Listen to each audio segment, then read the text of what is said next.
Heho po, gengs.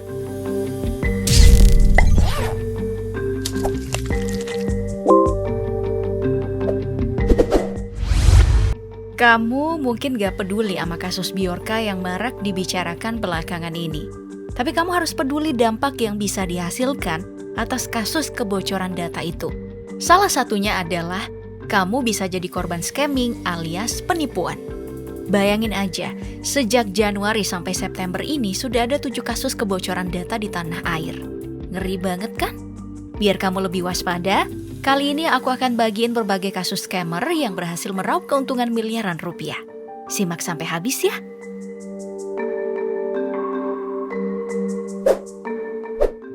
Nah, bagi kamu yang belum tahu, scam atau scamming adalah istilah populer untuk trik menipu seseorang demi mendapatkan uang dengan berbagai cara.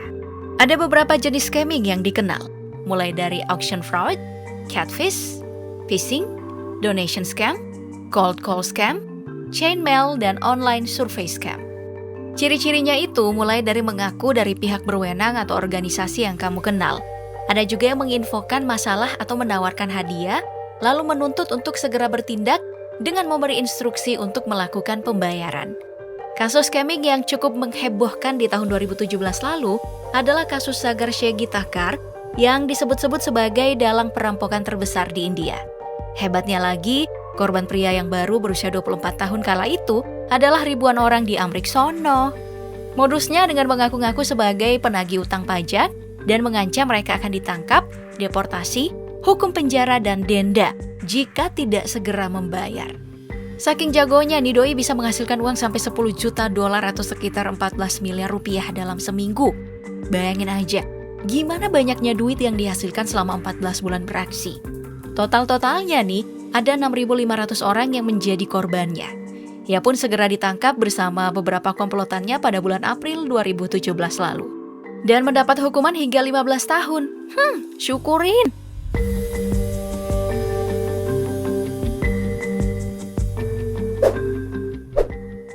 Gak cuma orang India nih, orang Indonesia ada juga loh yang berhasil melakukan scamming dengan menipu orang-orang Amerika Serikat.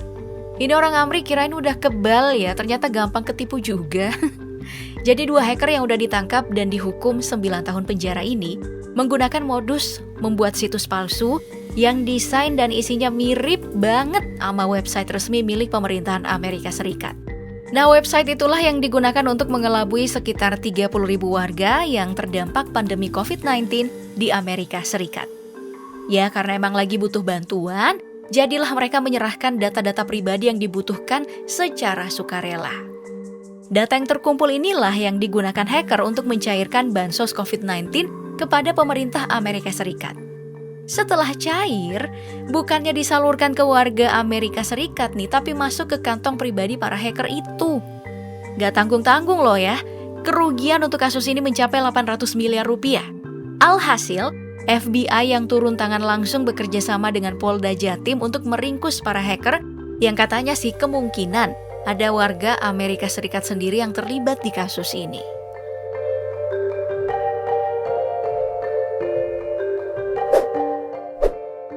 Sekarang mari kita lihat kasus selanjutnya yang cukup mengerikan sih.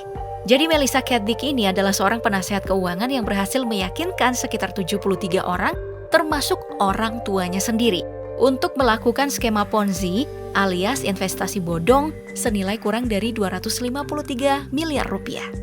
Uang itu diduga ia habiskan untuk memenuhi gaya hidup mewah dengan suami barunya yang bekerja sebagai penata rias rambut saat ia menikah dengan suami pertamanya.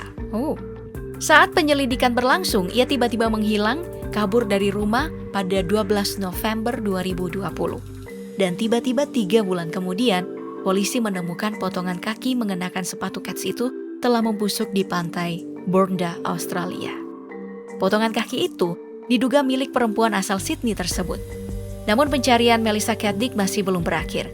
Polisi pun membuat berbagai hipotesa bahwa bisa saja ia sedang memalsukan kematiannya dengan memotong kakinya sendiri agar polisi yakin dan menghentikan pencarian atau bekerja sama dengan suaminya untuk terus bersembunyi.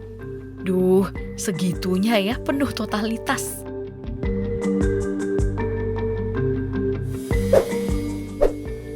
Next, ada perempuan yang dijuluki Ratu Kripto karena bisa menipu investor hingga mencapai 60 juta rupiah. Sampai-sampai nih majalah The Times menyebutkan kasus ini sebagai salah satu kasus penipuan terbesar dalam sejarah. Wow! Namanya adalah Dr. Ruja Ignatova. Pada bulan Juni 2016 lalu di panggung Wembley Arena London, Inggris, ia mengaku telah menciptakan mata uang kripto atau cryptocurrency yang diberi nama OneCoin untuk menyaingi bahkan membunuh Bitcoin. Banyak orang yang percaya dengan pidatonya dan akhirnya ramai-ramai berinvestasi pada perusahaannya.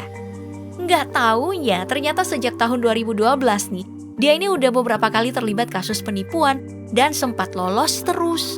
Hingga akhirnya perempuan Bulgaria ini menghilang dan Biro Investigasi Federal menambahkan nama perempuan dengan gelar PhD ini ke dalam daftar 10 buronan paling dicari FBI saat ini. Gila nggak tuh? Jadi ingat nasib koin kriptonya Anang Ashanti yaitu A6, token kripto yang tidak dapat izin untuk diperdagangkan, serta kasus iCoin milik Wirda Mansur anak Yusuf Mansur yang terus mengalami penurunan bahkan sampai anjlok hingga 60%. Nggak kalah gila sih.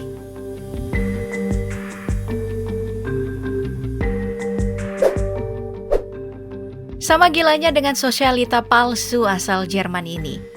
Anna Vadimovna Sorokin yang berpura-pura menjadi pewaris dari jutawan Jerman dengan nama Anna Delvey, lalu berteman dengan banyak sosialita. Selama 4 tahun ia menipu banyak lembaga keuangan besar, bank, hotel, operator jet pribadi, dan beberapa kenalannya dengan jumlah total lebih dari 3,9 miliar rupiah. Yang menarik dari kisah Anna Sorokin ini adalah banyaknya sensasi yang dilakukannya dan menarik perhatian media selama proses persidangan. Mulai dari meminta sidang ditunda karena gak dapat baju yang pas buat sidang, atau malah sibuk sketsa jaksa utama dan tak mendengarkan kesaksian atas kasusnya. Untung udah ketangkep dan bahkan diadaptasi jadi film loh di Netflix.